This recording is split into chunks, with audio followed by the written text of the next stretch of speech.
Hey, what's up guys? So in today's video, we'll go over PT school observation hours, which is something that's not only required for your PT school applications, but one of the most essential pieces of it if you want to be considered a strong candidate. So I did my observation hours at NIH at a PEDS clinic, outpatient skilled nursing facility, and acute care. So all these observation hours and experiences that I got is what helped me make up my mind about pursuing physical therapy as a profession. And I'm hoping me sharing all this information and experience with you guys today can help someone else out there make up their mind about pursuing physical therapy. Not just for pre-physical therapy students, but for DPT students like myself as well. I think observation hours are a great way to start building on the momentum, especially if we're talking about making the right connections, seeking answers and help from our mentors, and just getting a good sense of what it feels like to work in a specific setting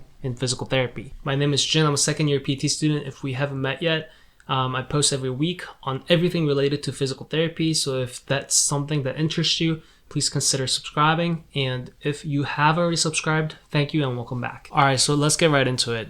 So the way that I look at it, successfully completing observation hours involve 3 critical blocks, and number 1 should be research. This should literally be the first step in anything if you want to set yourself up for success. When you've gathered enough information, step number 2 is execution.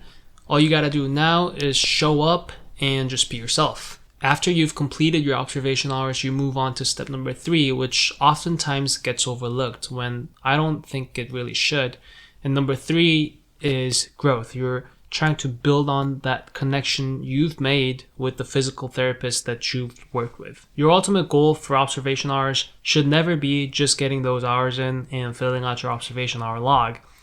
In my opinion, that's kind of selling yourself short. You want to build on that momentum like I talked about earlier in this video and keep building those connections. Now that we've kind of discussed the general timeline for PT school observation hours, let's dive a little deeper into each step. Alright, step number 1 is research. The biggest misconception about this step is that it's easy.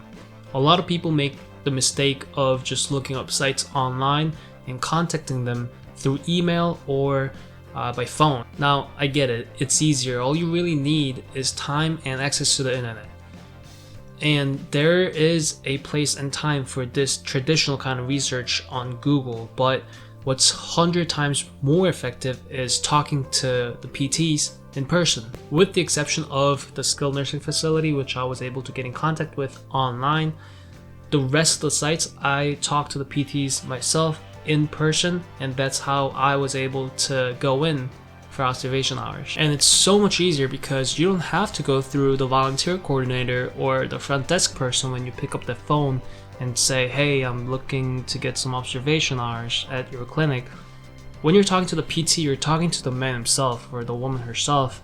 And I guarantee you, if you say, hey, my name is Jin, I'm looking into getting into the profession of physical therapy or getting into PT school, and I'm just wondering what it's like to work as a physical therapist. Do you mind showing me around for a couple weeks at how things are done at your clinic? I guarantee you, if you say that to a physical therapist in person, chances are you're gonna get tons more yeses than no's. So now you might be wondering, that's great, but how do I put myself in a situation where I can actually introduce myself to the PTs and ask if I can come in for observation hours? And this is where that traditional kind of research comes in with Google or with Facebook groups or a pre-physical therapy club if your university has one. You look at where the people that you want to talk to will be at, and you show up to that event or that setting and you introduce yourself.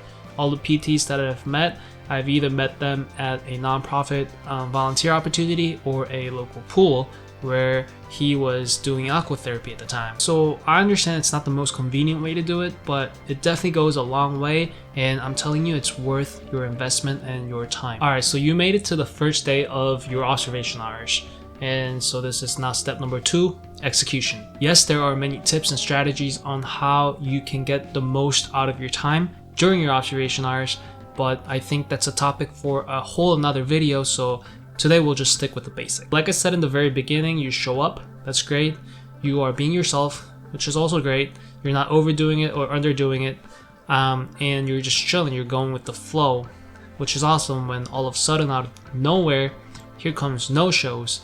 Here comes those 15-20 minute gaps between patients, and there's not much to observe. And the only reason why you're there, the primary reason why you're there, is to observe.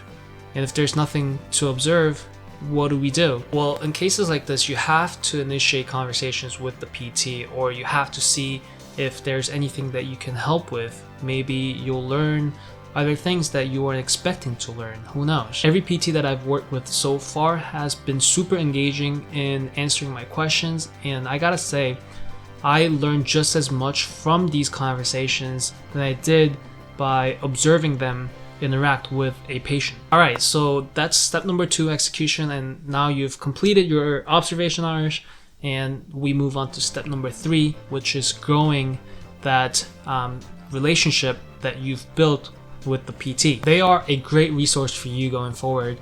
I have a couple classmates in my program that are planning on doing full-time clinicals in their 3rd years with the PTs that they've shadowed in high school or in college.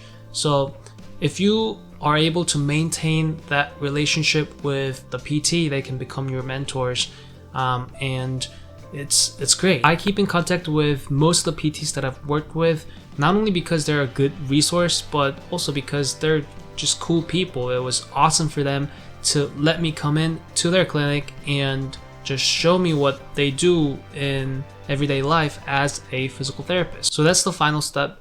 I guess in a way, observation hours never really end. It's an ongoing thing, and it's one of those things where it depends really on what you do with it. So that's it for today. Thank you guys again for tuning in. I hope that was helpful. If you have any questions or any comments, I really enjoy interacting with you guys in the comment section down below, so feel free to leave your thoughts down there. Thanks again, guys.